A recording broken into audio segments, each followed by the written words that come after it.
Bom dia a todos, bem-vindos mais uma vez a essa live, sequência de lives que nós temos feito toda semana sobre esse assunto LGPD em geral, e nós temos praticamente aí toda semana os vídeos ficam gravados no nosso YouTube, então já convido vocês a visitarem nossos canais para verem vários temas que foram abordados ao longo das últimas semanas sobre o aspecto de LGPD. E hoje nós escolhemos como tema falar sobre plataformas LGPD. E nesse tema específico de plataformas LGPD, eu vou iniciar falando um pouco sobre a questão de plataformas metodológicas.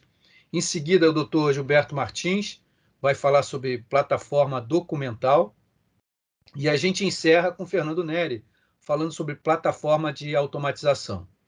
A qualquer tempo, vocês fiquem à vontade para usar o chat da nossa live para encaminhar dúvidas, perguntas, né? Então, por favor, encaminhem suas perguntas usando o chat e nós vamos responder todas as perguntas e dúvidas ao final das 3 apresentações, né? E a live está sendo gravada, vai ficar disponível também nos nossos canais, e peço que vocês mantenham as câmeras e microfones desligados. Pois bem, falando um pouco sobre essa questão de plataforma, me coube apresentar o tema de plataformas metodológicas, e especificamente é algo que eu milito já há bastante tempo nessa questão de metodologias, e para mim, então, é bastante uma satisfação poder falar sobre esse assunto em relação a plataformas, inclusive porque plataforma hoje em dia é um conceito, um termo que está na moda, né? Eu recentemente li o livro da plataforma A Revolução da Estratégia, né? Muito interessante, porque é, os, os negócios hoje em dia, as empresas, os produtos, os sistemas, eles já se posicionam como plataformas, né? O Uber é uma plataforma, o Airbnb é uma plataforma, né? O Azure é uma plataforma, e a gente vai vendo várias soluções como plataforma, e o conceito de que as plataformas, como definição, eu escolhi uma definição resumida, são exatamente essa ideia de uma fundação, né, uma estrutura, um fundamento comum composto de vários componentes, conhecimentos, processos ou tecnologias sobre o qual a gente pode construir soluções, produtos e serviços, né? Então, dentro desse aspecto de que a plataforma é essa estrutura onde nós podemos criar outras soluções, o outro aspecto da nossa apresentação, já que são plataformas metodológicas, o que é uma metodologia, né? Então, as pessoas também perguntam o que é metodologia, que é uma derivação da palavra métodos, né? Que vem do latim, que significa o caminho ou a via para a realização de algo, né? E a questão da metodologia, que é o campo que estuda os melhores caminhos, os melhores métodos, né? Então, quando a gente fala um pouco sobre uma plataforma metodológica, o que a gente quer dizer é exatamente um caminho para que a gente possa encaminhar soluções que resolvam certos objetivos, né? E nós da Módulo já trabalhamos nessa ideia da metodologia. Em 1995, nós desenvolvemos uma metodologia que alguns de vocês mais antigos aí talvez tenham conhecido, né? Que é a metodologia PESE, que é o Plano Executivo de Segurança da Informação, que evoluiu bastante ao longo do tempo, né? Então, essa metodologia era muito específica para soluções voltadas para a segurança da informação, desde aquela época lá, segurança de dados, segurança da informação. A metodologia PESE dentro da Módulo, ela evoluiu quando a segurança da informação cresceu e evoluiu para o conceito de GRC. Nós migramos a metodologia para o que nós denominamos a metodologia GRC Meta Framework, onde o conceito, já desde o início, era de que dentro de governança, risco e compliance, não havia exatamente assim um método, um processo ou uma norma que a gente pudesse adotar ela como um framework de fato. E aí a gente, inspirado um pouco dentro de uma visão aí da ISO, de PDCA, né, a gente criou uma metodologia extremamente simples, né, que focava na ideia de um modelo cíclico, né, onde você tinha, dentro de uma proposta de problema, de GRC, né, na área de governança, risco, meio ambiente, segurança, né, a questão de que você precisava inventariar os seus objetos, né, as suas atividades ou coisas que fazem parte do escopo dessa solução. A partir disso, então, analisar. O processo de análise, essencialmente, é quando você quantifica, quando você mensura algumas coisas, né? Então, no inventário você identifica e na análise você mede. E na fase de avaliação, então, é exatamente a fase que se toma a decisão dentro de um aspecto aí desse ciclo de tratamento, né? Então, essa metodologia GRC Metaframework, ela durou bastante dentro da nossa aplicação aí de várias soluções, né? Os nossos softwares vinham incorporados com a metodologia GRC Metaframework, os projetos que a gente executava também utilizavam essa visão simples do GRC Metaframework, e como eu falei, quase que a gente não reinventou a roda, né? Basicamente, o GRC Metaframework, ele nasceu inspirado no PDCA, que muitos de vocês conhecem da ISO, né? E aí a ISO, mais uma vez, destacando a importância, porque é a maior associação em termos de normalização mundial, internacional, em relação às normas técnicas e principalmente normas de gestão, que aqui no Brasil é representada pela BNT, e o PDCA, eu diria assim que é um grande método que está presente em praticamente todos os sistemas de gestão da ISO. Então, a ISO 9000 na área de qualidade, a ISO 14000 na área de meio ambiente, a ISO 27000 na área de segurança da informação, e todas as outras ISOs, de uma certa forma, que implementavam ou implementam sistemas dentro das organizações, usam esse processo simples aí do Plan, Do, Check, Act, né? O nosso PDCA, que é bastante conhecido.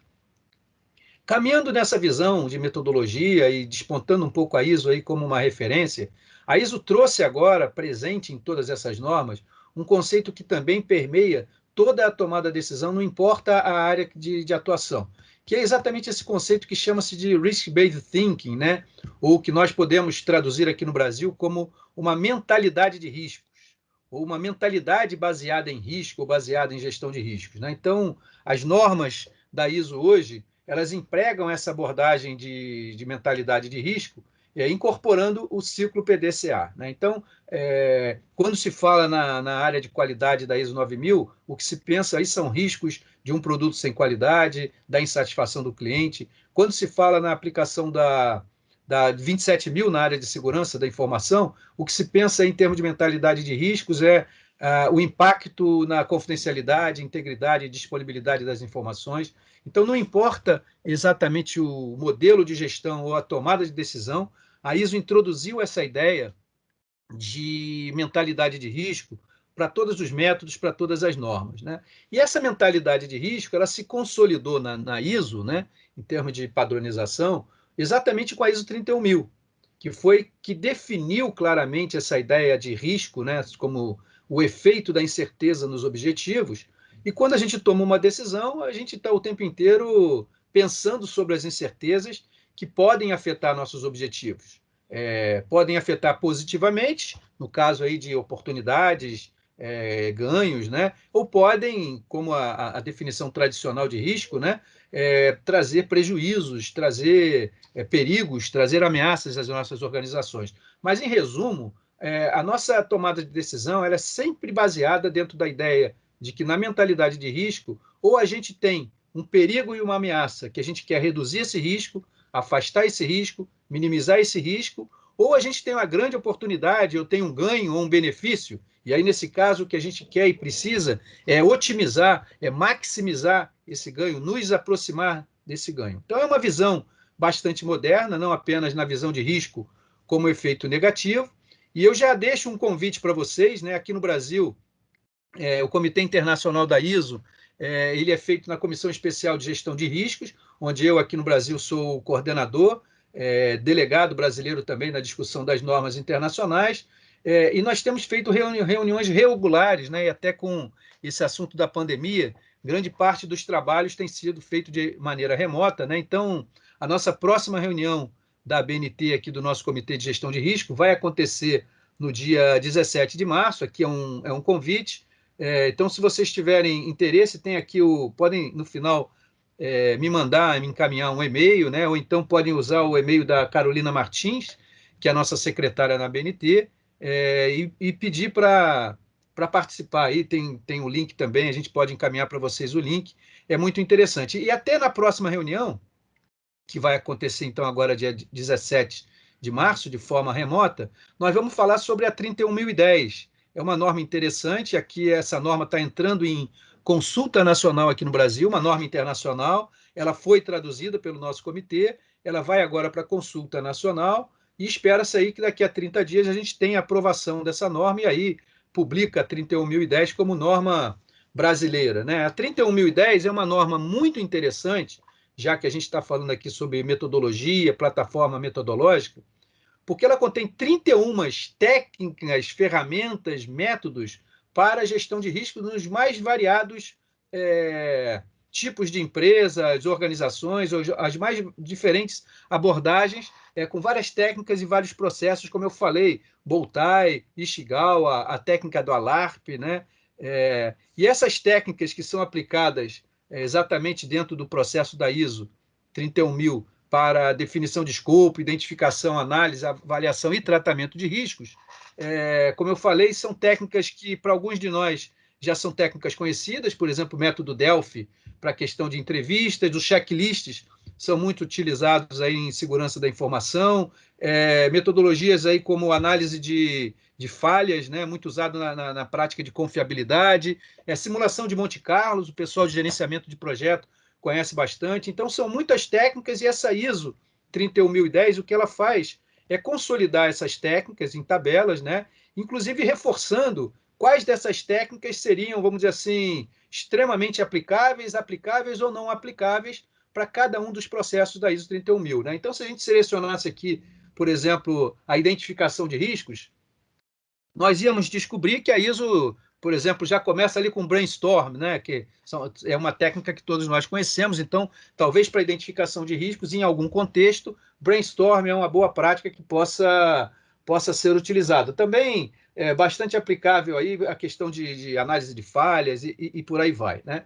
Então, em cima dessa ideia de que a ISO 31000 e as normas de diretrizes e orientações da ISO costumam prescrever, né, ou vamos dizer assim, orientar ou recomendar o que seriam as melhores práticas, né, o que precisa ser feito, ainda assim a gente carece de ter uma espécie aí de handbook, de ter uma espécie de manual, porque a ISO diz o que fazer, mas ela não entra no detalhe de como fazer.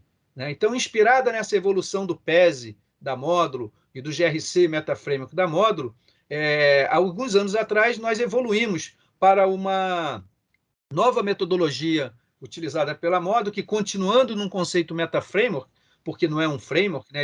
Pelo contrário, ele se adapta a diferentes frameworks, nós evoluímos para a ideia do módulo MetaFramework, que essencialmente ele pega o processo tradicional prescrito na ISO 31000, que é esse diagrama do lado esquerdo em forma aí de um círculo, né? Uma interação, um processo cíclico, e de uma certa forma a gente dá uma enquadrada nesses processos, né? Elegendo nas linhas, nas colunas, na verdade, o que seriam os processos principais de identificação, análise, avaliação e tratamento de riscos, e nas horizontais a gente tem, além do processo principal, a gente coloca o que nós chamamos aí os processos de apoio, que seria basicamente comunicação e consulta, a questão de monitoramento e análise crítica e o processo de registro e relato. Né? No caso aí da LGPD, das auditorias, muito importante o registro e relato, porque não basta estarmos protegidos ou estarmos seguros, é preciso demonstrar que se está protegido e seguro. Né? Então, nesse sentido, o módulo MetaFramework que a gente já vem utilizando para diferentes práticas, projetos e implementações, desde a ISO 31000, porque ele é baseado já na própria ISO 31000, mas na ISO 27005, na segurança da informação, para análise de combate a fraudes, para implementação de programas de compliance, né? E agora, mais recentemente, nós adaptamos o módulo MetaFramework para atender o cumprimento da LGPD.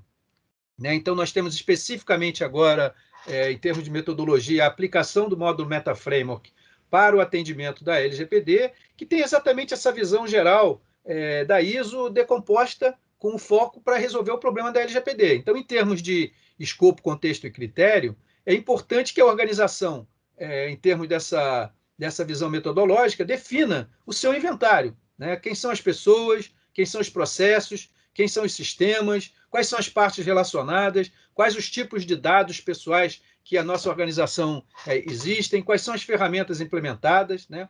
A partir desse escopo e contexto, então, a gente pode partir para a tarefa do processo de avaliação de riscos, que se decompõe em identificação, análise e avaliação do risco propriamente dito. Então, qual é o risco hoje, em termos de métrica, em termos de decisão, dos meus processos, dos meus sistemas na organização, né? Então, a partir desse contexto, desse escopo, fazemos uma identificação, análise e avaliação dos riscos, e o fato de usar métricas de riscos nos favorece a ideia de que, diferente de um compliance tradicional, onde a situação é binária, eu estou atendendo ou não estou atendendo um determinado requisito, o critério de risco nos possibilita, por exemplo, priorizar ações.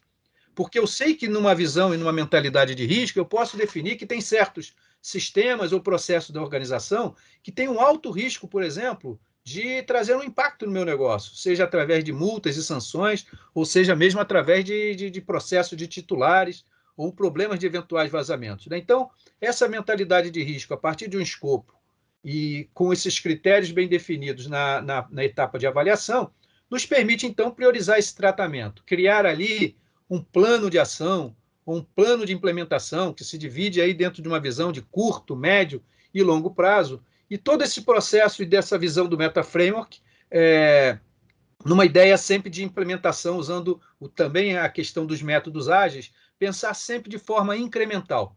Então, numa primeira rodada, fazer aquilo que, em termos da organização, para atender a LGPD, é mais imediato, aquilo que é menos difícil fazer, vamos dizer assim, ações que demandam rapidamente sobre isso. Eu acho que o doutor Gilberto vai falar um pouco sobre essa questão, principalmente envolvendo os documentos, as normas, as políticas, os contratos, e grande parte do uso dessa metodologia, grande parte da ideia de nós utilizarmos padrões e métodos, principalmente métodos consagrados, atende ao artigo 49 da LGPD, que trata exatamente dessa ideia sobre responsabilidades e sanções, que é a questão dos padrões de boas práticas e governança, né? Então, onde nós vamos localizar, onde nós vamos encontrar o que seriam a implementação dessas boas práticas para atender os requisitos de segurança e da governança. Então, como nós falamos, a ideia é que a gente não precisa reinventar a roda. A gente pode se basear nos principais padrões técnicos e de melhores e boas práticas que existem disponíveis, grande parte disso dentro da ISO. Então, nesse aspecto geral, dentro dessa visão, dessa plataforma metodológica, do módulo Meta Framework adaptado, nós decompusemos essa ideia aí de uma plataforma metodológica para executar projetos, no caso da LGPD, onde a gente define claramente 3 etapas, vamos dizer assim, de implementação. A etapa de preparação ou diagnóstico, né, que seria uma etapa 1, onde a empresa toma conhecimento exatamente da sua realidade, do seu contexto, desse inventário aí de pessoas, áreas, sistemas, dados, partes relacionadas, né? Um processo também de fazer uma revisão rápida na questão dos principais documentos, as políticas, as normas, os procedimentos, e com isso ter aí uma espécie de gap analysis ou um registro corporativo que me traga o diagnóstico da situação atual da organização e um plano de ação para a próxima etapa, né? Essa próxima etapa, a etapa 2, que nós chamamos de etapa de implementação, é preciso arregaçar as mangas e meter mão na massa. Lei Geral de Proteção de Dados Pessoais. É lei geral, mas é proteção de dados pessoais. Precisamos implementar essas proteções, esses tratamentos, a questão jurídica, a questão de processos, a questão de minimização, a questão de segurança cibernética, né? Então, nessa fase 2, existe todo um caminho aí de implementação desse plano de ação, dividido em macroatividades, atividades, tarefas, onde rapidamente a gente consegue dar um resultado rápido, e uma fase 3, que, na verdade, nessa sequência, já que a LGPD já está em vigor desde setembro do ano passado, que é a etapa de gestão contínua. Um projeto tem início, meio e fim. Um projeto de diagnóstico que começa e termina em 30 dias. Um projeto de implementação que começa e termina em 60 dias. Mas o atendimento da LGPD, esse não para nunca. Ele veio para ficar. Então, a terceira etapa, que é a gestão contínua, é um processo fundamental aí, que nós temos aí a ideia de ter vários métodos, processos, ferramentas, principalmente para o nosso DPO, por exemplo, poder lidar com essa situação, todas as partes envolvidas e relacionadas da organização. Então, para isso, caminhando para o fechamento, então, dessa parte inicial, né, a gente tem utilizado essa ideia desses processos documentados, dessa plataforma metodológica para apoiar as empresas na implementação e atendimento da LGPD. Temos alguns painéis de monitoramento que a gente utiliza bastante ali, que dá esses sinais de alerta em termos de risco, né? Se um determinado projeto aí está luz verde, está ok, está amarelo, alguma coisa que chame a atenção, ou alguma coisa que em termos de alerta vermelho pode gerar algum impedimento ou algum atraso, né? E toda essa metodologia, essa prática, muitas vezes, nesse aspecto mais de segurança cibernética, seriam muito difíceis de serem feitas com os processos tradicionais, utilizando papel, utilizando mesmo planilhas, né? Para isso, então, a gente também fornece as nossas ferramentas para a LGPD, que possuem, vamos dizer assim, toda essa metodologia apresentada baseada na ISO 31000, baseada nos conceitos de gestão de riscos, baseada nas melhores práticas de segurança da informação, segurança cibernética e governança, tanto através da LGPD Manager, que é o nosso software, que é essa solução corporativa, né, uma espécie de RP da gestão da LGPD, quanto na lei digital, que é uma oferta muito interessante, que o Dr. Gilberto é o nosso curador, quando o assunto trata-se aí da estrutura das normas, dos procedimentos, e ele vai poder falar um pouco também de como é que a gente, utilizando essa base metodológica,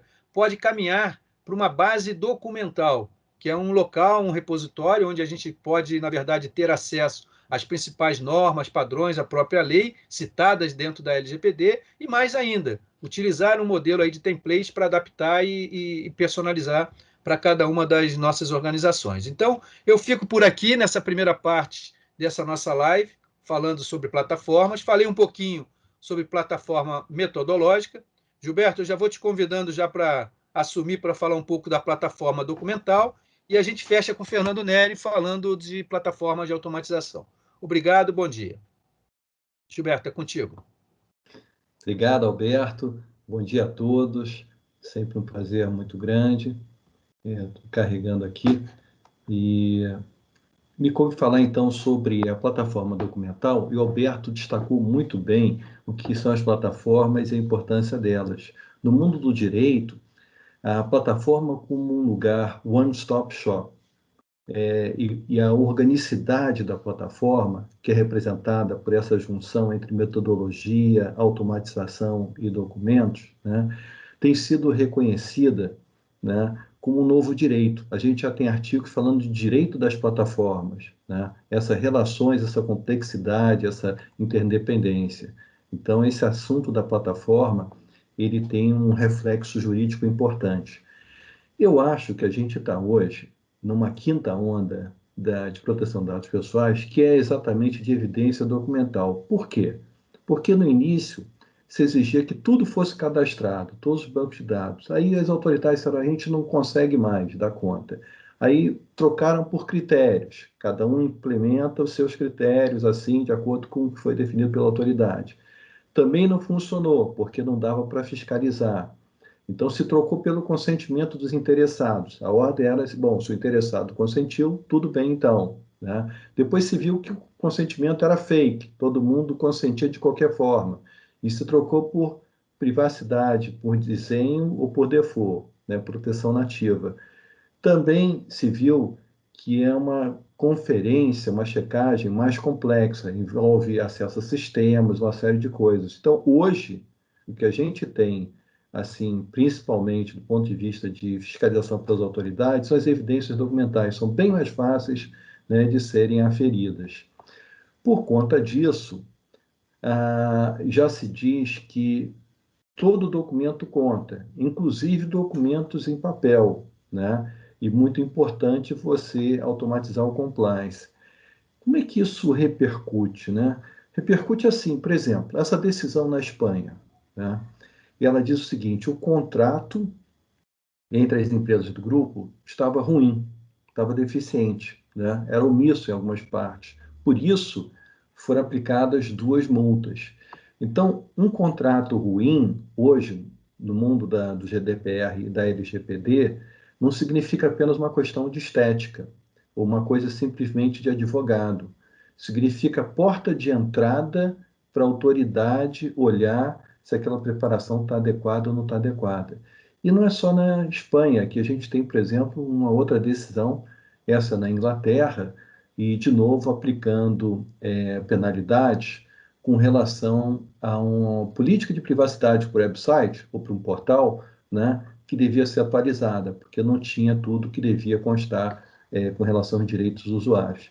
Então, hoje, a gente ter um bom sistema de automatização, uma boa metodologia e bons documentos é algo fundamental. Aliás, a própria LGPD, ela já traz para a gente uma indicação de plataforma de documentos. Por exemplo, contrato. Quando ela fala em contrato, ela diz que o contrato é o esteio para a gente poder processar dados, e inclusive dados sensíveis, né? Então, o contrato realmente ele tem que estar. O contrato são instrumentos congêneres, semelhantes a contratos, memorandos, convênios, né?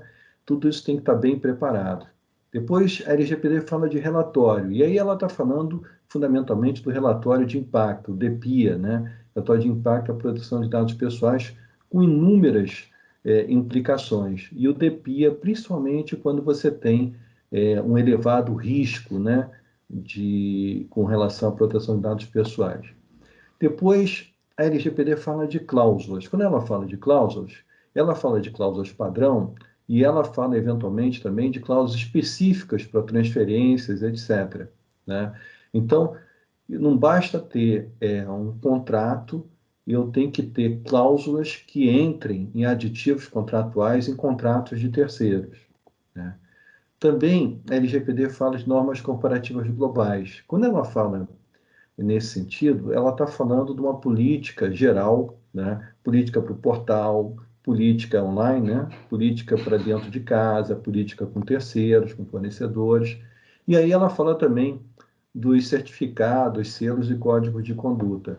Então, código de ética, detalhamento de procedimentos, tudo isso importa bastante. Depois ela fala de documentos em geral, e quando ela fala assim, pode estar incluindo, por exemplo, resposta. Resposta a uma solicitação do titular de dados. Ele pediu para alterar um dado, para remover um dado, para acrescentar um dado, né? E fala também de plano de resposta a incidentes e remediação. Então, não a resposta a uma solicitação do titular, mas sim uma reação a incidentes, né? Isso aqui é um dos fatores que alivia ou previne uma penalidade. E a gente sabe que a LGPD tem penalidades pesadas. Então, ter um plano de resposta formal, documental, é fundamental para se proteger contra penalidade. Depois, a LGPD fala em políticas e salvaguardas adequadas, né? Política de boas práticas e governança. Ela fala tanto de políticas quanto de programas, né? Então, é fundamental que a gente tenha a política de proteção de dados casada, alinhada com as outras políticas de governança, né? Segurança da informação, compliance, classificação de sigilo, propriedade intelectual e por aí vai. A LGPD fala ainda de comunicação, né? A gente deve informar e comunicar, seja a autoridade nacional, seja os titulares de dados, né? E divulgar em meios de comunicação. Então, mais documento aqui. Em resumo, a gente tem essa imagem gráfica, né? O controlador ele tem que se documentar quando ele se relaciona com o titular ou quando ele se relaciona com as autoridades, seja a Geral de Proteção de Dados ou entidades setoriais. Ele, controlador, tem que se relacionar com co-controladores, parceiros. Ele fala também e escreve com o operador, que, por sua vez, se relaciona documentalmente com o suboperador. O controlador escreve documentos com um grupo de empresas, com os funcionários, com fornecedores e clientes. E numa outra camada, são os documentos que vão para o website, né? O documento de engajamento pode ser um DPO interno ou externo, em ambos os casos, regras com DPO de atuação dele, com os consultores e as ferramentas, né? Isso significa em que tipo de documentos? Os básicos, os que são indispensáveis, né? A política geral e a online, né?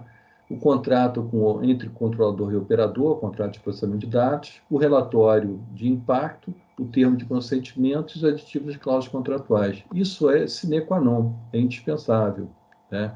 Depois, os desdobramentos naturais, né?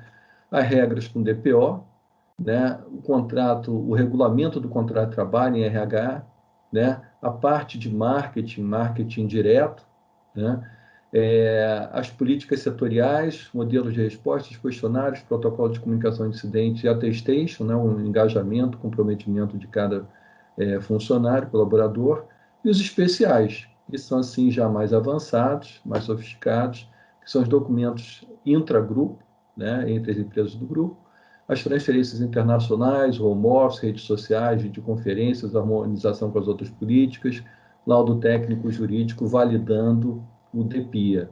Então, esses são, assim, os elementos documentais, né, da plataforma, e alguns cuidados que são bastante aconselháveis. Primeiro, que os documentos falem a mesma língua, porque senão a gente tem dessintonias e a gente perde a efetividade. Segundo, né, que o conteúdo seja passível de automação, exista gentileza computacional. Esse documento ele esteja incrustado na organização, nos controles, né, automatizados. Terceiro, encadeamento horizontal e vertical. A gente viu naquela imagem gráfica que os relacionamentos são para cima e são para o lado, né? Então, pensar dessa forma matricial. Quarto, a legitimação por boas práticas nacionais e internacionais, porque, como a gente mostrou naquelas jurisprudências, ali eu já consigo ver que tipo de documento, como ele deve ser escrito, o que deu certo, o que deu errado. Então, é muito importante ter a noção dessa quilometragem, dessa jurisprudência, que pode ser, assim, uma excelente fonte para orientação na preparação de documentos, né? E, se possível, né, uma validação independente para legitimar o DPIA, né, o relatório de impacto, que muitas vezes é preparado internamente e tem um olhar independente, muitas vezes pode ser bastante interessante para dar um reforço extra na legitimação. Então, isso é que eu tinha preparado para destacar muito rapidamente aqui e para mostrar como isso se encadeia, né, com a metodologia e com a automatização, que é o assunto sobre o qual o Fernando vai falar agora. Eu estou devolvendo para ele. Muito obrigado. Obrigado, Gilberto. Bom, pessoal, bom dia a todos. Em primeiro lugar, agradecer a presença de todos.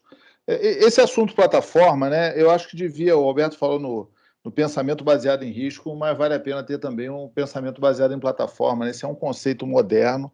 Hoje, quando se fala de software, né, até vendo algumas formas que as pessoas pensam em software dentro de uma organização para atender a LGPD, muitas vezes eles não pensam em formato de plataforma, ou seja, hoje a gente usa a plataforma para caramba. Quem usa Facebook, LinkedIn, Uber, iFood, Airbnb, todas as ferramentas que você vai utilizando, todas elas são baseadas no conceito de plataforma.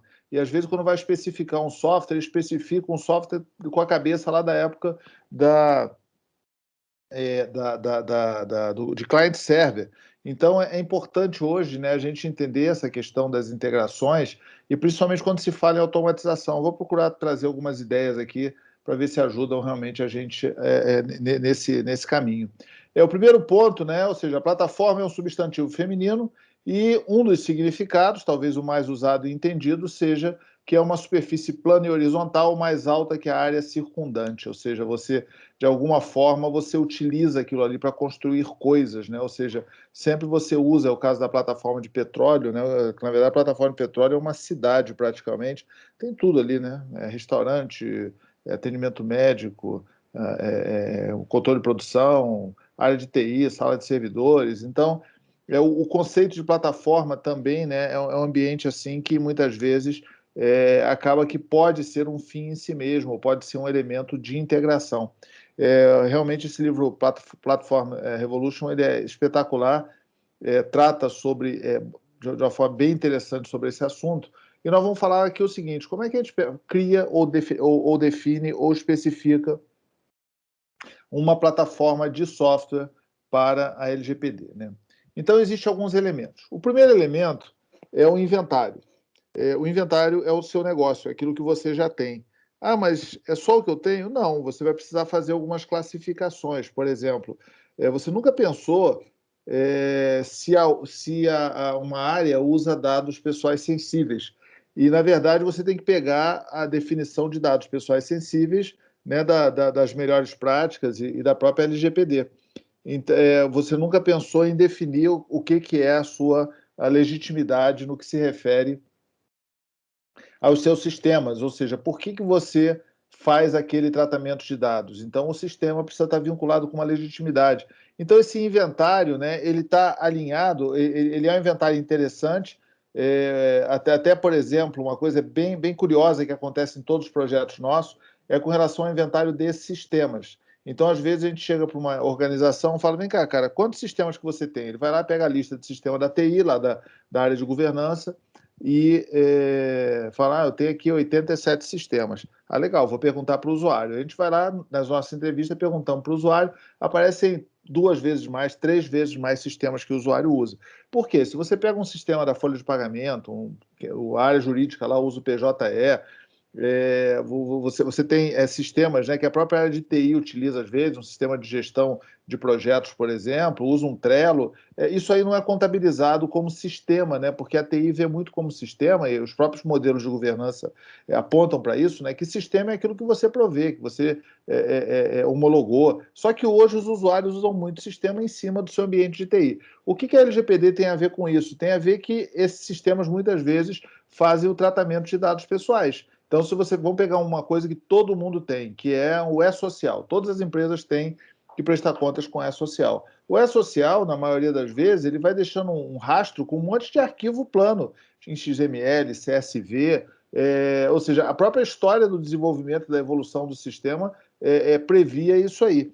Então, às vezes você manda informação por e-mail, fala com o governo, ele pede para você mandar uma informação por e-mail, tudo isso aí é tratamento de dados pessoais. Então, o inventário, ele pega isso, ele não pega o que está na TI. Não basta você rodar um discovery e saber o que está na TI, porque o usuário usa um monte de coisa. E a tendência é que você tenha mais coisas sendo utilizadas de dados pessoais na nuvem do que dentro de casa. Pode ser que você tenha uma infraestrutura muito grande, mas os seus usuários, eles trocam mais dados pessoais do lado de fora do que do lado de dentro. Então, é muito importante ter essa visão do inventário. Então, essencialmente, dentro do modelo de plataforma, o inventário é o seu negócio.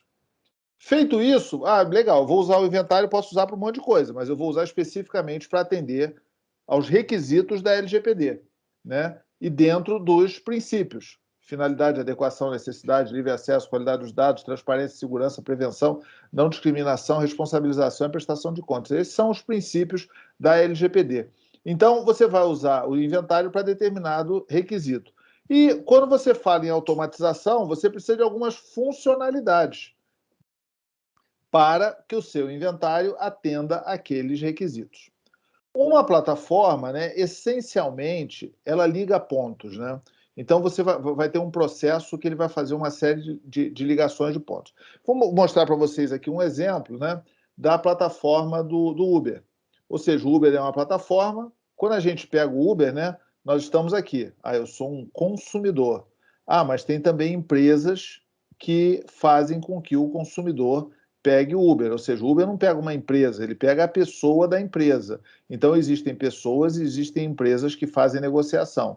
Além disso, o Uber tem veículos, né? E tem também outros tipos. Alguns países têm patinete, tem bicicleta e assim por diante. Tudo isso, obviamente, exige uma outra plataforma, que é a plataforma de pagamentos. Aí o Uber também faz pesquisa, né? Que é o Uber voador lá, o táxi voador e outras coisas que pode ter. Tem países que tem o Uber Bus, né? Ou seja, existem vários sistemas em cima desse processo. Então, o atendimento à LGPD por um software é mais ou menos isso, é um modelo de plataforma que também tem os seus autores, tem também os seus atores, né? Então, quando você olha esse modelo do Uber, eu posso pensar na LGPD como plataforma? Eu falo assim, pode e deve, inclusive para você ver se está fazendo o que você tem que fazer. Então, por exemplo, eu já vi casos, né, de especificação de software que o cara pensa no discovery, que ajuda pouco, tá? e não pensa no direito do titular, e não pensa em garantir que o titular é a própria pessoa. Então, e não pensa, por exemplo, que o DPO tem obrigações perante a lei. Então, faz uma especificação com a cabeça de TI e acaba que aquilo ali não atende à organização como um todo. Eu diria assim, que o maior choque que a TI tem é quando ela recebe a lista dos sistemas que a organização usa, perguntado do ponto de vista do usuário. Obviamente, ela vai descobrir também que, às vezes, ela tem um monte de licenciamento bacana que ela consegue resolver uma série de problemas. Tá? Amanhã a gente vai até mostrar para um cliente nosso, porque ele levantou um monte de necessidades que ele tem. Eu falei, cara, a tua licença do Office 365 já tem isso. E aí nós vamos mostrar para ele o que é o isso que ele já tem lá dentro dessa licença. Quem tiver esse tipo de desafio, conversa com a gente, nós temos estudado, pesquisado bastante sobre isso. Bom, aí vem a plataforma para a utilização da LGPD. Ela tem que considerar alguns elementos, né? Obviamente, o seu negócio, porque você precisa fazer em cima da sua estrutura de negócio. Seus departamentos, seus sistemas, o uso, as pessoas, os responsáveis e assim por diante. Segundo ponto é o titular, né? Ou seja, a LGPD, no artigo 1 já diz, ela é uma lei que traz o direito do titular. Aí depois vem as pessoas dentro da organização, né? Ou seja, titular é o detentor do dado pessoal que está lá dentro, mas você precisa ter pessoas, precisa ter controle de acesso, precisa ter cadastro. Quer ver um exemplo simples de pessoas? Podem checar isso, todo mundo aí checa, eu vou acertar um diagnóstico que eu tenho. A sua organização deve ter um Instagram. Ah, legal. O Instagram, quando você cria um ambiente corporativo, ele fica vinculado a uma conta pessoal. Ou seja, você se loga na conta pessoal e essa conta vincula com a conta corporativa. Primeira pergunta, como é que é a gestão do tamanho da senha e da política da senha dessa conta, que é, inclusive, a conta que está defendendo a sua reputação ali? Qual é o tamanho? Quem é a pessoa que tem essa conta vinculada? Quantas pessoas têm essa vinculação? Se essa pessoa sair ou morrer agora, o que você vai fazer? Então, a questão das pessoas, do controle de acesso é essencial. Eu diria assim, que é higiênico, tá? Tipo assim, qual é a coisa mais básica de segurança para atender a LGPD? Multifator de autenticação. Essa é a coisa mais básica que tem. Porque se você não tem isso, você já compromete todo o resto. Aí vem os clientes, né? Ou seja, as pessoas com as quais a sua organização se relaciona. Se ela for B2C, esse item é mais importante. Se ela for B2B, é um pouco menos importante. Vem os fornecedores como um todo, e é importante que vários fornecedores, vários parceiros, né, eles tratam dados pessoais seus, e também para aqueles que você precisa prestar conta, o judiciário e as agências reguladoras. Então, o desenho de uma plataforma, né, nós estamos até fazendo um desenho para não ficar devendo nada para o Uber, considera elementos como esse, ou seja, você não pode esquecer desses elementos. Quem é o protagonista dentro desse desenho é o famoso titular, tá? Ele que é o protagonista. O DPO gerencia tudo, mas o protagonista é o titular. Aí você fala, pô, mas a minha organização tem 40 milhões de dados de pessoas, ou melhor, dados de titulares aqui. Esses 40 milhões são protagonistas? São. Para a LGPD, realmente eles são. Pessoal, se quiser fazer qualquer pergunta, tá? Também para o Alberto, para o Gilberto, podem colocar no chat, que no finalzinho a gente responde. Então, o que é a plataforma? Inventário. Você vai inventariar o quê? A LGPD em si, tá? O texto da LGPD, as pessoas, as áreas, os processos, a cadeia de valor, várias organizações têm cadeia de valor, os sistemas, os suportes de dados, suporte em papel, pasta e assim por diante, e as partes relacionadas, que são as pessoas, são as organizações que estão do lado de fora e que, de alguma maneira, elas trocam dados pessoais com você. O principal hoje é o governo, né? Porque você presta contas lá, manda dados para o Ministério do Trabalho, manda dados para a Receita Federal, tudo é dado pessoal de pessoas. Feito isso, vem o requisito. O que eu preciso considerar? Direito do titular, proteger dados pessoais, que é a essência, definir as hipóteses legais, avaliar o que precisa de consentimento e gerenciar esse consentimento, identificar dados sensíveis de criança e adolescente, saber o que fazer quando você acha, identificar o legítimo interesse, desenhar o seu DPIA, que também é um assunto, assim como o doutor Gilberto falou, mais profundo do que parece. As pessoas, às vezes, falam, eu resolvi o meu DPIA, eu peguei um template, e para preencher aquilo ali. O cara fala lá, defina os riscos que o seu ambiente tem. Cara, você nem inventariou, como é que vai fazer o risco? Legal, já inventariei, como é que eu faço o risco? Tem que fazer análise de risco. Então, não é cortar e colar não, viu? Isso aí não pode ser uma coisa improvisada. formalizar o fluxo, né, o ciclo de vida dos dados pessoais, isso é essencial, definir os operadores, definir a segurança cibernética, definir as ações, as atividades, né, o job description, o contrato com o DPO. O contrato que eu digo não é porque você vai trazer ele de fora, é porque se ele vai assumir uma função, tem que ter a expectativa. Ele vai fazer o quê? Ele vai entregar o quê? Ele tem qual autonomia? Também, né, a gestão de incidentes, governança e melhores práticas, uma definição, artigo 50. Privacy by design, prestação de contas, cultura e engajamento essencial. O próprio artigo 50 fala sobre isso. As pessoas precisam estar engajadas, tá? RH tem que estar engajada. Marketing, o pessoal que cuida de cadastro de clientes tem que estar engajado. O pessoal de relações institucionais tem que estar engajado. TI tem que estar engajado. Então, essas pessoas fazem parte do projeto e proteger dados pessoais faz parte do trabalho dessas pessoas. Não adianta ele achar que a responsabilidade é do DPO, não, porque o DPO, a responsabilidade dele não é muito grande, não. Quem tem a responsabilidade é quem cuida do dado. Ou seja, você faz gestão de leads porque você precisa fazer isso para atender o seu negócio. Pelo DPO, isso aí pode não existir. Então, o DPO tem que pegar a realidade da organização e gerenciar. E lá em cima vem as funcionalidades que você precisa no software, né? Para atender esses requisitos em cima desse inventário. A gestão de identidade, comunicação, inventário, correlacionamento entre o inventário, porque não basta você falar, eu tenho essa área, eu tenho esse sistema. Você tem que falar quais são os sistemas, quais são os suportes de dados que são usados por quais áreas. Quais são os fornecedores que estão ligados a quais áreas que estão ligados e estão ligados a qual infraestrutura de TI. Quais são os equipamentos que estão ligados a quais sistemas, porque o risco ele vai estar lá no seu equipamento. Quais são os modelos de segurança, quais são as bases de conhecimento que você vai usar, como que você faz a gestão de incidentes. Tudo isso aí é LGPD. Só que depois que você monta a sua plataforma de LGPD, né, você pode criar plataformas em cima. Então, primeiro, eu entendo que a maior parte das empresas fazem compliance usando planilha. Então, se você automatizou LGPD, você já pode fazer uma expansão. A própria questão da segurança cibernética mais capilar, mais ligada no negócio. Eu acho que é uma mega oportunidade para a segurança cibernética, ela está mais integrada com o negócio. Além disso, né, a própria governança de TI. Porque a governança de TI sempre aprendeu o seguinte, TI é aquilo que eu área de TI, estou provendo. Na verdade, esquece, obviamente, os stakeholders, porque os stakeholders usam outras coisas de TI que não são o que a área de TI está utilizando. Então, essa invertida, ou seja, sair do ponto de vista da TI e ir para o ponto de vista da organização, eu acho que é uma coisa que a LGPD traz. E até algumas melhorias de processo, né? Nós temos conversado com vários clientes que principalmente clientes que são, até na live anterior, eu mostrei um slide que tinha o iFood e tinha a Vale. Ou seja, o iFood é um negócio fortemente baseado em dados pessoais. A Vale é um negócio que não é baseado em dados pessoais. Então, como é que é a sua organização? Sua organização existe porque você faz atendimento direto a várias pessoas? Um tribunal, por exemplo, né, o que o tribunal faz? Ele recebe uma ação que tem uma parte, tem duas partes, e tem pelo menos 2 advogados, um para cada parte. Aí tem o juiz que julga, que tem uma equipe. Olha só, tudo isso aí é processo que trata dados pessoais.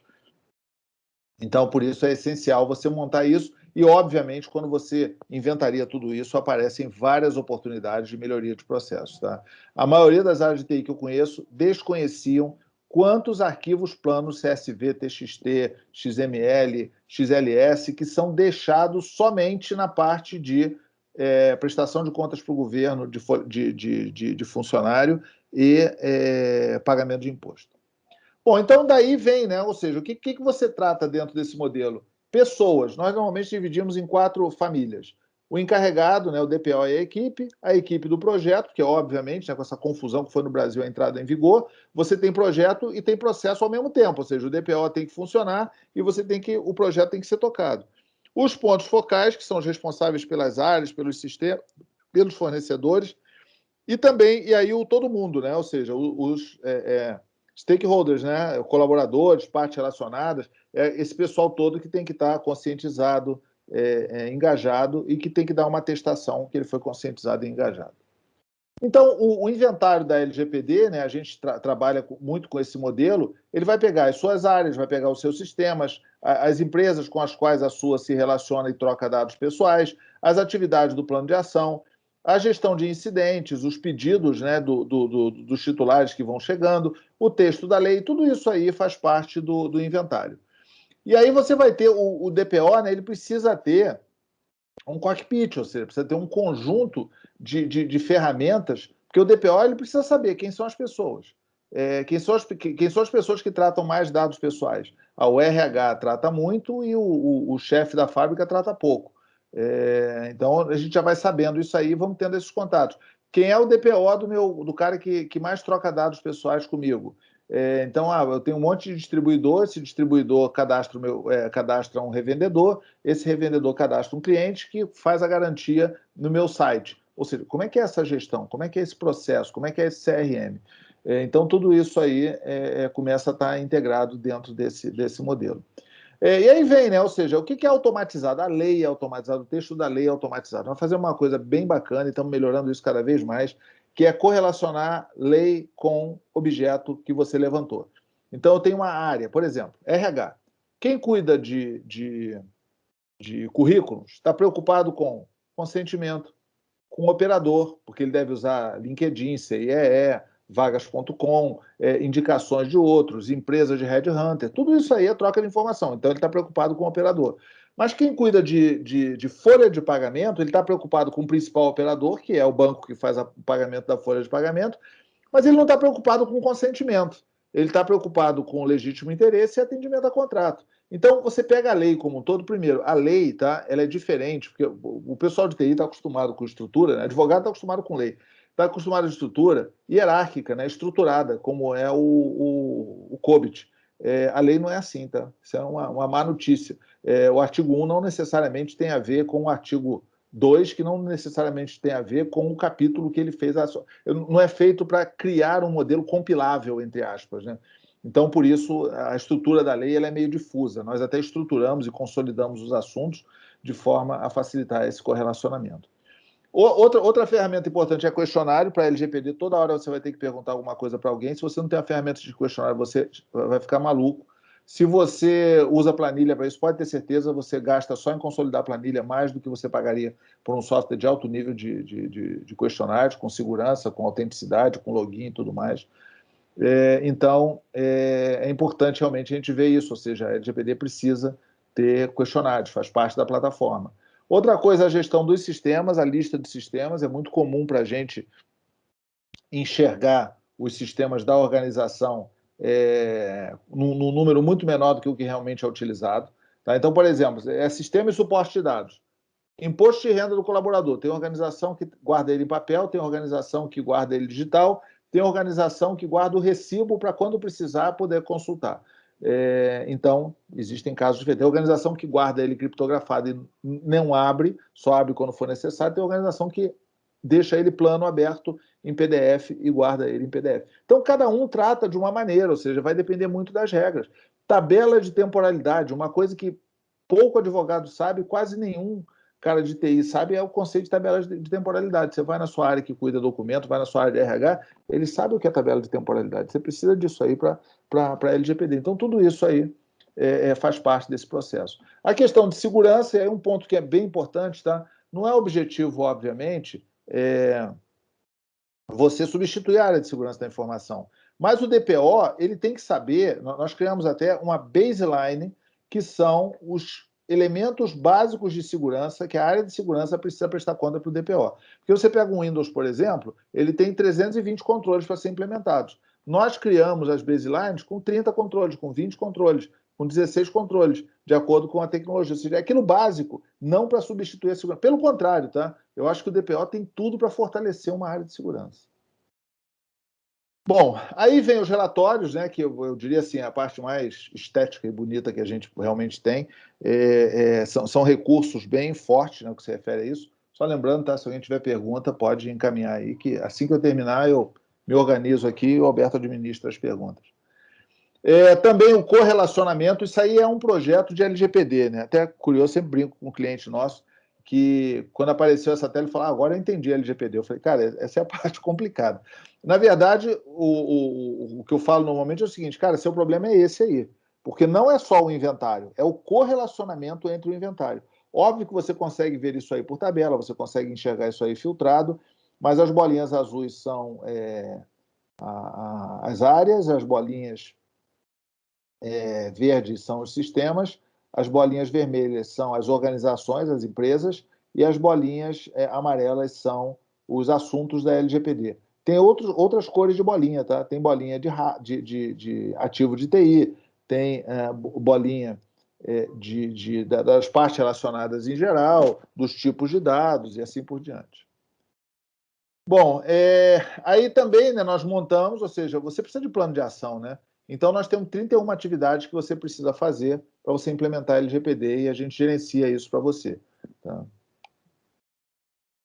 Bom, também a própria gestão de acidentes, de ocorrências, né, a gestão de incidentes é essencial. O artigo 48 da LGPD fala sobre gestão de incidentes, que é diferente da gestão de incidentes de TI. A própria gestão de política, né, ou seja, fazer política não é escrever um documento, botar no PDF e botar no site, né, ou publicar no Diário Oficial. Você precisa ter um ciclo de vida, você precisa administrar, você precisa gerenciar a mudança. Aí vem painéis de controle do DPO, nós temos vários, tá? Esse aqui é só um exemplo, ó, tem os incidentes, os pedidos de direito do titular, o privacy by design, ou seja, tudo bem identificado. E tem um ponto que é importante, tá? Para você usar um software para atender a lei, você tem que atender a lei, tá? Às vezes as pessoas esquecem disso. Você precisa saber, ó, artigo 1, isso aqui demanda software, artigo 2, artigo 14, artigo 24. Eles precisam atender, ou seja, eles demandam alguma coisa de software. Eu tenho visto muita gente fazer o contrário, tá? O cara escuta algumas pessoas falar, escuta um fornecedor falar, ele fala bonito, fala sobre privacidade, mostra slide bonito, mas na hora que você vai cruzar com a lei, nem tanto, tá? E muitas vezes aquilo que você está fazendo... Tem um caso extremamente específico. 50% do orçamento do que o cara faz para atender, do que o cara pede para atender a LGPD, não atende a LGPD, não atende nada.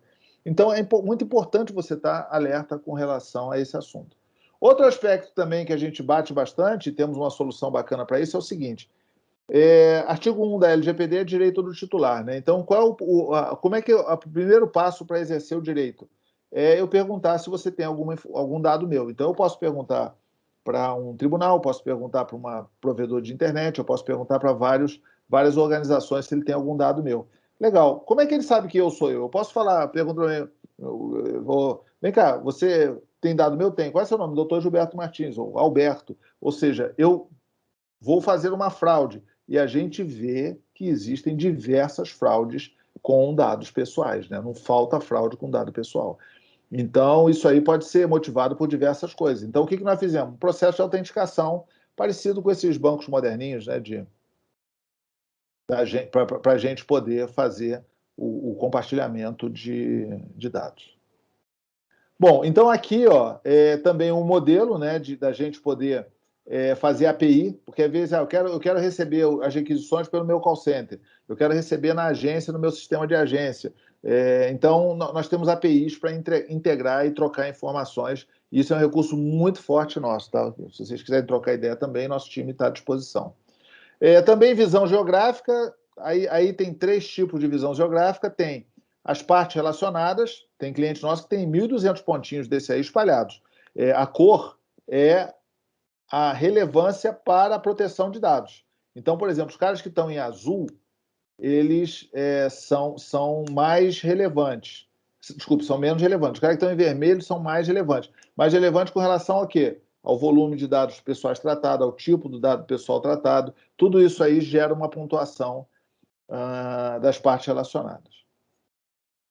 Segurança cibernética já falamos. E nós também desenhamos, né, um modelo chamado cockpit do DPO, que são as ações, são ambientes, né? É óbvio, nós temos cliente hoje que talvez seja a maior base de dados do Brasil, é cliente nossa, não é o hacker, tá? Mas é um cliente realmente que deve ter a maior base de dados no Brasil, de forma legal, e também uma associação que tem 7 funcionários, nós já fizemos um projeto. Obviamente, a organização que tem dezenas de milhões de dados pessoais de titulares para tratar, precisa de uma estruturinha dessa aí. A associação lá que tem 7 funcionários, em tese não precisa, mas são modelos, no nosso caso a gente mostra as mesmas informações para os dois, ou seja, os templates são praticamente iguais, obviamente considerando o volume. Então, essencialmente é isso, passar a palavra para o Alberto, hoje eu consumi aqui bastante tempo, e fico à disposição de vocês. Bom, obrigado, Fernando. A gente está em cima do horário aqui, eu já vi que tem algumas perguntas aqui, nós vamos tentar responder elas bem rapidamente, mas vocês fiquem à vontade de encaminhar as perguntas. Se não conseguirmos responder aqui na live, a gente pode responder e entrar em contato com vocês depois, né? Então, tem uma pergunta, se poderia apresentar modelos para registro e relato de riscos. A grande dificuldade é usar um artefato que torne o acompanhamento mais prático. Tem razão, ótima pergunta, porque a questão do registro e relato é como a gente falou, não basta estar protegido ou seguro, é preciso demonstrar essa proteção e essa segurança, né? Então, nós, por exemplo, que somos uma empresa certificada ISO 27001, na hora que vamos ter uma auditoria agora em março, o auditor não quer saber se a gente está seguro, ele quer ver evidências que de fato estamos seguros. Isso é registro e relato. Tem alguns documentos interessantes, tem um documento, por exemplo, do governo, que fala sobre do Banco Central também, da questão do relatório de impacto de dados, de proteção de dados pessoais, que ele tem lá 13 tipos de riscos. Então, tem lá risco de vazamento de informação, tem o risco de tratar informações sem consentimento, né? E aí que entra o registro relato. É preciso que, numa situação qualquer de auditoria, de fiscalização, ou mesmo de demonstração dessas melhores práticas, exista realmente isso organizado em alguma plataforma, essas evidências, esses termos de consentimento, esses documentos, né? Então, assim, de uma forma geral, essa seria mais ou menos a ideia de registro e relato. Eu vou passar para o Dr. Gilberto responder a próxima pergunta, se ele também quiser comentar sobre esse tema, que é quais as adequações e implementações da LGPD devem ser realizadas na área de licitações e contratos. Com o senhor aí, doutor Gilberto. Perfeito, Alberto. Não, na primeira pergunta, eu destacaria que a plataforma da Módulo ela tem controles que expelem, assim, produzem como output o DPIA, né? Então, estão interligados, né? Nessa segunda pergunta, áreas de compra, área de suprimentos, né? Primeiro ponto são os editais. Normalmente, o edital tem um anexo que é o modelo de contrato, que tem uma cláusula tradicional que é de acordo de confidencialidade. E ali, normalmente, não está classificado como informação confidencial os dados pessoais. Então, esse é um item para essa área. Outra questão também, quando você contrata em licitações, às vezes você quer informações reputacionais, por questões de lei de integridade, etc. E isso que se chama background check ou background screening, muitas vezes não tem contrato. Outro dia eu peguei um caso em que o fornecedor fornecia, por exemplo, declaração de imposto de renda, dizendo que era informação pública, que não é, e sem contrato. Então, isso desprotege completamente a empresa compradora do serviço, né?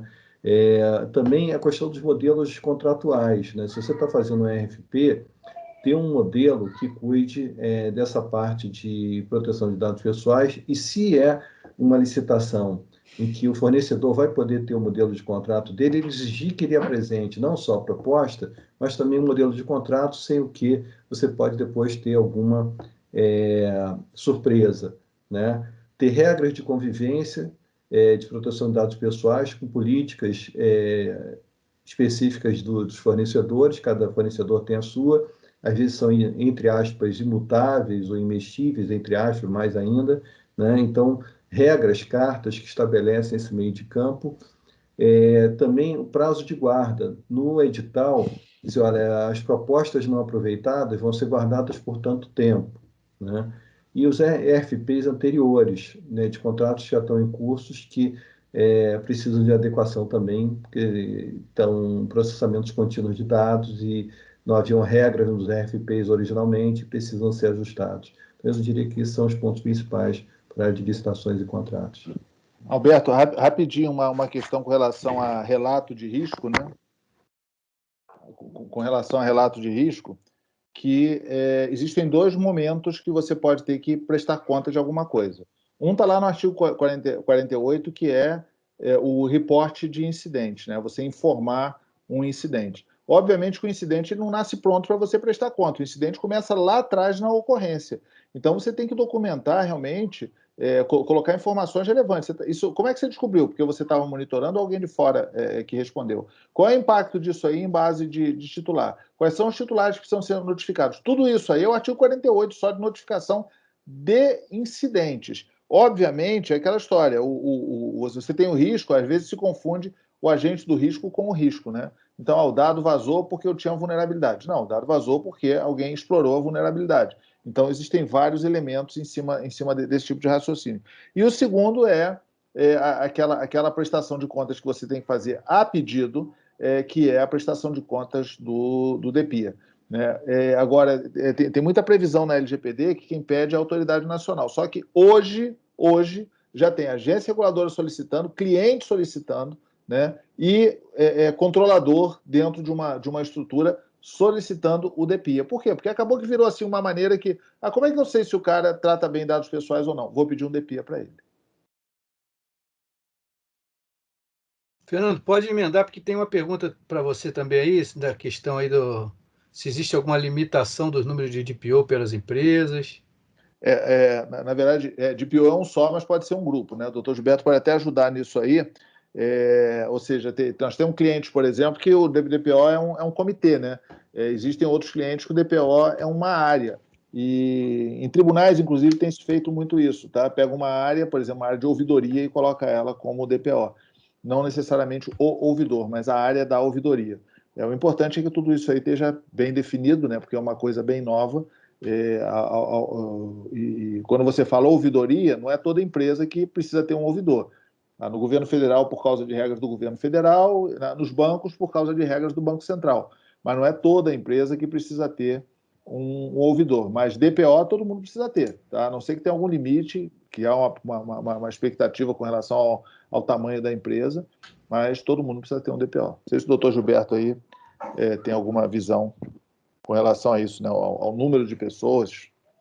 Não, pois é, pode ser mais de um, pode ser um para o grupo todo, tanto faz. O importante são duas coisas: transparência para o titular, dizendo quem é e os dados de contato dele, para que ele possa ser facilmente contactável, e personalização para a autoridade.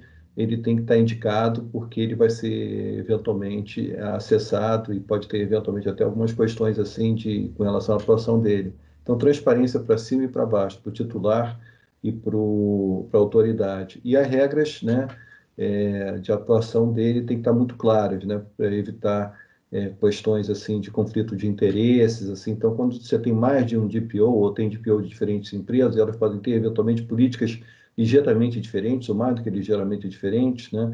Então, é importante segregar funções para que não haja conflito de interesses.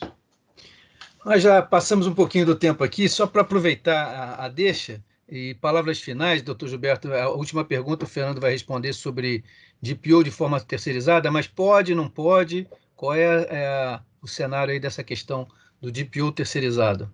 Oi. Acho que o Gilberto saiu. Tá. Pode. Eu vou responder aqui, depois do doutor Gilberto entra. Já vou falar as palavras finais aqui, porque o nosso SLA já terminou. É o seguinte, primeiro, não disponibilizamos, viu, Fabiana? Eu vi até que a pergunta anterior foi do Zé Hernandes, um abraço. Então, Fabiana, nós não disponibilizamos, porém, podemos até conversar sobre isso, tá? Por quê? Porque nós achamos que é um certo conflito de interesse nós prestarmos o serviço e também ser o DPO. Ou seja, se nós fôssemos DPO, nós íamos controlar nós mesmos. Uma alternativa que nós temos, já apresentamos para alguns clientes, inclusive, a gente indicar empresas que fazem isso e nós damos o apoio técnico de retaguarda. E também você pode colocar alguma pessoa, suponha, ninguém quer ser DPO. Pô, mas será que o cara quer ser DPO com uma estrutura organizadinha por trás? Às vezes até resolve o problema. Então, nós já indicamos alguém, se quiser, que nós podemos indicar 3 ou 4 potenciais organizações de boa qualidade que prestam realmente esse tipo de serviço, tá? Então, fica em contato conosco, estão à sua disposição para responder isso aí. Acho que esse é o ponto, Fernando. Quem faz o serviço não ter o chapéu também de DPO, porque senão vem aquelas questões todas de conflito de interesse. Bom, pessoal, chegamos no nosso time aqui, conforme o Fernando falou, nosso SLA costuma ser bem preciso. A gente agradece muito a presença de vocês e a audiência. Essa live foi gravada, vai estar logo em breve a disponibilidade dela nos nossos canais do YouTube, no site da Módulo. A gente continua em disposição. A Isabela já colocou alguns links onde vocês podem baixar um e-book específico aí sobre a LGPD. E qualquer outra dúvida, comentário, vocês fiquem à vontade. Então, muito obrigado. Até a próxima semana com a nossa próxima live.